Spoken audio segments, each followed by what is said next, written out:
শুক্রবার শুরু হয়ে গেছে, এই জন্য সময় হয় নাই। আজকে সময় একটু বেশি দিব, যারা তাদের বাইরের আয়টা অনেক।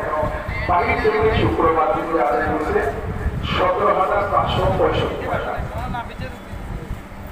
ইফতারের কথা বলছিলাম, আমাদের এখানে গত সপ্তাহে বলছিলাম 70-80 জন, এখন যে 80-90-100 হয়ে যায় ইফতার যে করে। ইফতার বলছেন 1,500 টাকা, এখন 2300-2500 টাকা, 2300 টাকা খরচ হয়েছে। তো এরকমেরই খরচ হয়। তো ইফতারের কথা বলছিলাম, অনেকে ইফতার বা আমার আসছে 15,700 টাকা। আবার শোনাই, মসজিদের ভিতরে দান বাক্স থেকে 23,081 টাকা, বাইরে থেকে যে রাস্তা থেকে যারা নামাজ পড়ে মসজিদের জায়গা সংকুলন না হওয়ার কারণে তাদের কাছ থেকে আসছে 17,565 টাকা, আর ইফতার ভবন আমার কাছে আসছে 15,700 টাকা। মোট 56,346 টাকা আয় হয়েছে।